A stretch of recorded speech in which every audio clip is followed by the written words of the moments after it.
Olá, estamos aqui no terceiro dia da AgriShow, com a cobertura completa by Galápagos Capital. E hoje eu tenho uma convidada muito especial, que é a Joyce Maffezoli, a apresentadora do programa A Força do Agro, da Revista Oeste. Muito obrigada por você estar aqui, por toda a sua disponibilidade. Eu queria já começar perguntando para você, se apresente para nós.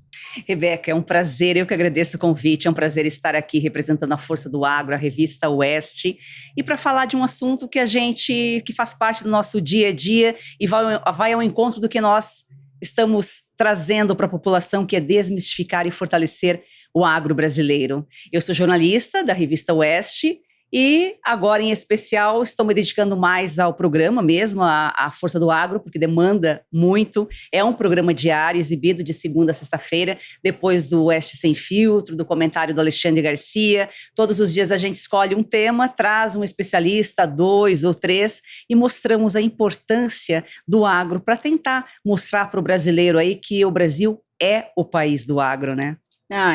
Eu acho que a gente deveria, né? Eu estava falando aqui nos bastidores para você, o quanto o brasileiro deveria bater no peito e ter orgulho do agro, né?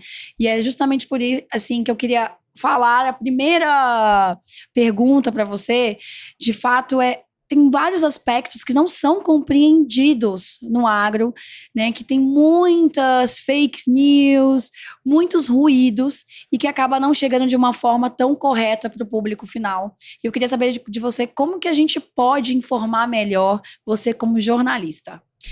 Esse é um desafio, porque essas fake news, essas notícias que são criadas, sempre escolhem um produto ou alguma coisa relacionada ao agro para demonizar, né?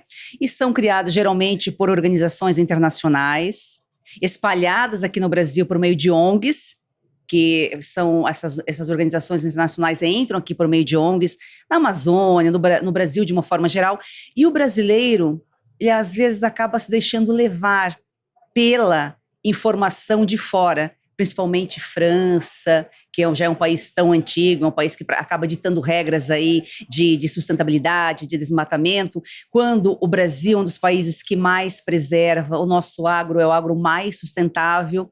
Mas por que o Brasil desperta isso nos outros países? Porque nós não podemos competir com eletrônicos, não podemos competir com montadoras, porque nós somos o país do agro, mas agora país nenhum consegue competir com o Brasil no agro. Nós temos um agro antes e depois da Embrapa. Não só da Embrapa, a gente usa a Embrapa como uma referência, porque ela é uma referência pro agro, mas praticamente quase todas essas empresas, essas fábricas de máquinas, de tratores que estão aqui na AgriShow, foram criadas lá na década de 60, 70, por visionários que depois foram passando, hoje está na terceira, quarta geração, e foram fazendo o papel de casa, foram fazendo a tarefa, melhorando, adaptando aquilo que foi criado lá atrás, e juntamente com a pesquisa, com a tecnologia, hoje o agro é o que é, e cabe ao brasileiro entender. Então nós temos esse papel, como jornalistas, como imprensa, de levar a verdade para o brasileiro, porque a gente tem 2 questões, né? A gente tem a mídia, que repassa propositadamente ou até bancada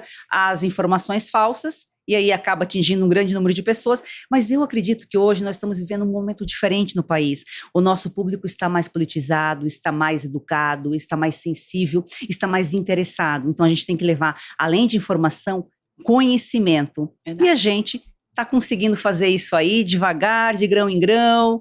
A gente está plantando a sementinha. Você está fazendo a sua parte lá no programa. Exatamente. Né? Mas aí eu queria trazer um pouco também a responsabilidade para o produtor e o empresário rural, que a gente também sabe que eles não colocam marketing, né? Até por uma questão de governança dentro do seu ecossistema ali, da sua empresa, do seu negócio.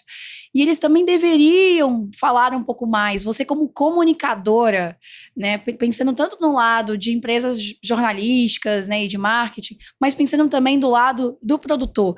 Como que você vê isso e qual a dica que você dá para quem está nos escutando? Isso também é uma falha do produtor. E eles mesmos falam que eles se comunicam muito bem da porteira para dentro e não da porteira para fora. Eles estão tomando consciência agora, depois de tanto tempo, depois de serem tão massacrados, tão castigados, estão tomando consciência de que eles precisam investir também. Como eles investiram nos profissionais, no zootecnista, no veterinário, nos consultores, na tecnologia, para fazer as medições no campo, para ver o bem-estar do animal, eles estão entendendo agora que é preciso investir no marketing. Então, eu acho que ainda é cedo, mas eu acho que daqui a uns anos a gente vai ter um resultado melhor com a participação deles, com o entendimento deles, que depende deles também de defender o agro. O agro sustenta o país, representa praticamente 30% do PIB, é o setor que mais cresce, é o que mais gera renda, é o que gera mais emprego, só que ele tem que ser valorizado. E a gente tem que fazer o que você falou, o brasileiro tem que bater no peito e ter orgulho do agro. Isso com boas informações verdadeiras, e também é papel do agricultor ajudar a levar essa informação para a cidade. Acho que passa por uma profissionalização deste lado, né? Porque ele é perfeito enquanto produtor, ele tá voando em todas as tecnologias, como você falou, mas falta ainda esse lado que é super importante. Talvez com a nova geração, ontem a gente conversou aqui com essa nova geração que tá vindo e vai suceder aí os seus pais e avós, e eles já pensam nisso de uma forma diferente. Claro também, né? Eles já nascem numas redes sociais, eles já participam de agri-shows como essa, então eu tenho certeza que ao longo prazo a gente vai acabar organizando, mas a gente precisa fazer isso rápido, né? Porque não adianta só fazer bem feito, tem que mostrar. Esse é o papel do marketing. Exato, quem não é visto não é lembrado. Eu queria que você trouxesse um pouco sobre os mitos da sustentabilidade. Ontem, inclusive, a gente até encerrou um dos podcasts falando, o agro é pop e sustentável. A gente mudou o slogan, porque de fato todo mundo falou que o nosso agro é o mais sustentável do mundo. E eu, que embora tenha conhecimento, estou aqui, não tinha a percepção que a gente é o mais sustentável, né? Com dados que trouxeram aqui ontem. Então, assim, existem muitos mitos que eu que tô na pirâmide do conhecimento privilegiada também não tinha. Então, conta um pouco dos mitos dessa sustentabilidade. O agro é incrível, é gigante. A cada dia a gente aprende alguma coisa nova. E realmente, um dos mitos, por exemplo, o Brasil, ele ocupa menos de 8% do território nacional para produção agrícola, só produção agrícola fora a pecuária, enquanto países da Europa já ocupam 60%, a China 65%. Ou seja, por que nós ocupamos só esses 8%? Porque nós somos sustentáveis, porque o Brasil está produzindo cada vez mais numa área menor, com a rotação de cultura, com as 2 safras, só o Brasil que tem 2 safras, antes começou com a safrinha, depois da primeira safra, hoje ela já é considerada uma safra grande, já ocupa um lugar de destaque também. Muita gente ainda acredita que a produção de cana existe o trabalho escravo, que ainda existem as queimadas, quando já está evoluída há muito tempo, são as máquinas que fazem o trabalho. Já levei ex-cortadores de cana que hoje estão operando a máquina, que eles aprenderam a operar a máquina, ficaram assustados quando chegou aquele monstro lá na fazenda, mas eles aprenderam a operar a máquina justamente para facilitar o trabalho deles. Tudo isso é sustentabilidade. Aí quando você produz, você cuida do meio ambiente, você melhora a tua produtividade e você melhora o seu lucro. A sustentabilidade do agro é nos 3 pilares. Agrega muito valor ao preço final, né? Totalmente, para o consumidor, porque não adianta a gente falar, o agroprodutor, e o consumidor final quer saber a minha vantagem. O preço final vai chegar melhor para o consumidor, vai chegar um produto de melhor qualidade com preço mais acessível. Isso a gente falou muito, assim, o ecossistema sustentável é bom para todo mundo. Todo mundo da cadeia. Mas realmente falta chegar para as pessoas comuns que estão comprando lá, né, no supermercado. Queria que você falasse, você que está imersa, né, no agro, um pouco sobre as políticas públicas, para que a gente de fato consiga colocar mais voz para esse agro pop sustentável, né? Como que a gente une tanto as empresas e as políticas públicas para a gente impulsionar esse marketing? Essa ainda é uma deficiência no país, né? Nós temos leis muito rígidas, o produtor brasileiro é o que mais cumpre a legislação, e a legislação do nosso país é uma das mais rigorosas do mundo. Falta incentivo, falta política pública. Nós precisamos de um olhar do Estado para o agro, não só de região, mas um olhar nacional, que é fundamental, porque o Brasil não tem como você ser inimigo do agro. O agro não é um vilão. O agro, ele fornece alimento. Para Alimento mais na de nossa 800 mesa. milhões de pessoas, o nosso Exatamente. agro, né? Hoje nós somos o terceiro maior produtor de alimentos, mas nós seremos o primeiro, porque nós temos capacidade para isso, diante de tudo que nós E colocamos de uma aqui. forma sustentável. De uma forma sustentável, porque nós usamos apenas 8%, podemos expandir esse território, essa produção, só que nós estamos evoluindo cada vez mais nas produções verticais, na tecnologia, na inovação. Se não tiver alimento, não tem vida.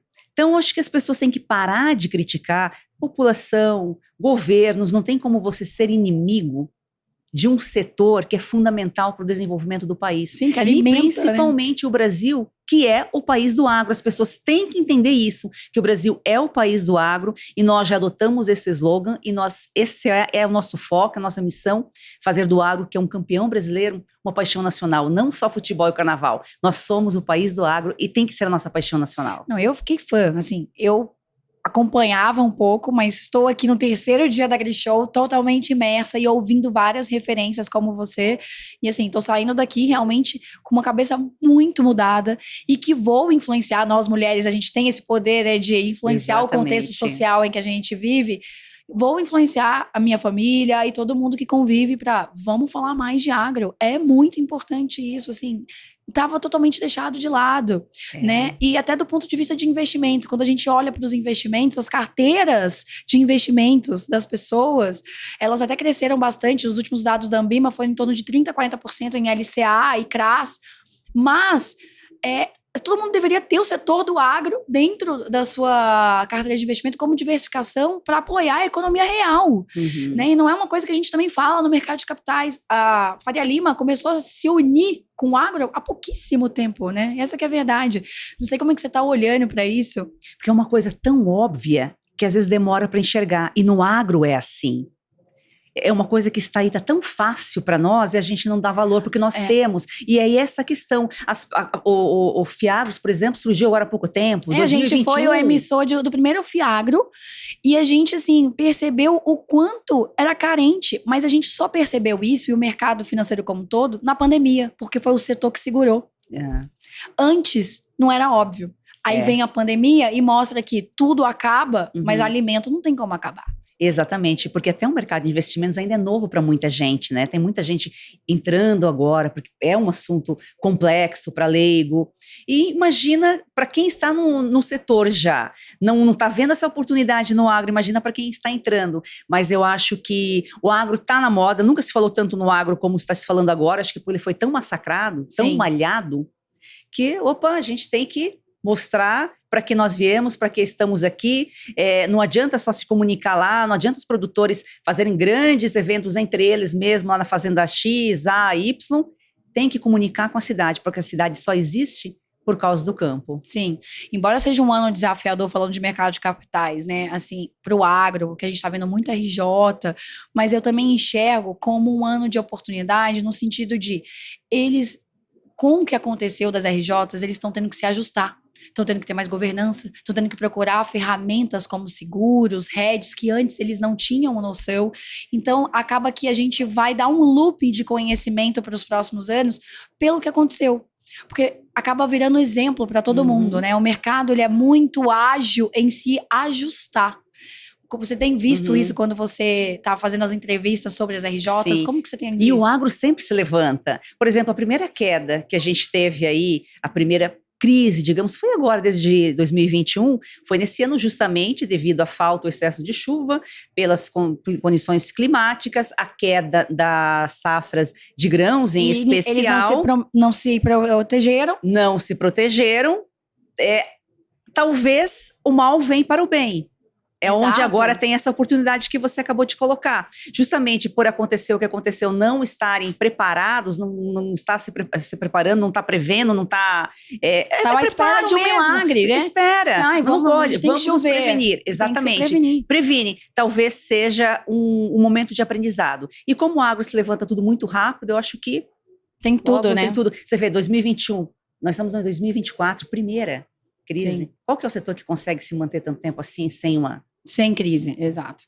Bom, queria que você falasse um pouquinho das perspectivas que você está vendo para o agro como um todo em 2024 e também o que você está achando do AgriShow, para a gente poder fazer nossas considerações finais. Bom, isso aqui eu acho que todo mundo tinha que conhecer. Se não puder vir aqui pessoalmente, assistir um vídeo, se informar, entender, porque aqui é o termômetro. Eu quero trazer meus filhos aqui. Sim, isso aqui é o termômetro do que é o agro no Brasil, é uma das maiores feiras agrícolas do mundo.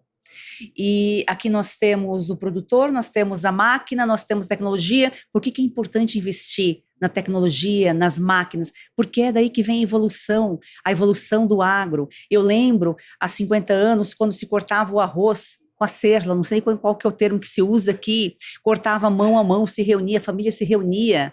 Imagina, era só o sustento da família. Só que o agro se profissionalizou. Isso aqui é o resultado do agro, é a profissionalização do agro. E daqui não para, o agro não para, está sempre crescendo, tem muito para desenvolver. E o que me deixa satisfeita, entusiasmada, é que a população, que o brasileiro está acordando, está entendendo a nossa potência. É o retorno que a gente tem. Poxa, cada vez que eu vejo, cada vez que eu acompanho vocês, eu estou aprendendo sobre o agro e eu aprendi a valorizar o agro. E é isso que o brasileiro precisa, valorizar o agro. Valorizar, você falou a palavra correta, valorizar. Muito obrigada, eu adorei o papo, é bate-bola mesmo, porque né, as pessoas ouvem e já pegam aqueles insights.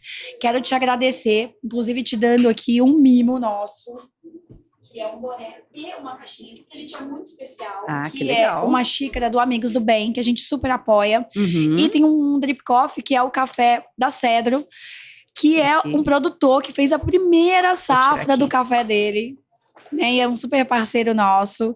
Olha que graça. É um café, assim, que todo mundo que tomou aqui no stand, inclusive, falou, nossa, não precisa nem de açúcar, de tão gostoso que é, porque é um café premium. Que legal. E foi a primeira safra dele, e ele ficou super feliz de já conseguir. O café tá em alta, né? O café tá em alta. E justamente o café especial, né? Exato. O café especial, que na verdade, o que nós tomamos é o resto do café. Ele tá mandando pra fora o café especial, bom. que é o café de verdade. E vai pra fora porque o brasileiro não tem o hábito de tomar. Tem o hábito. Não conhece.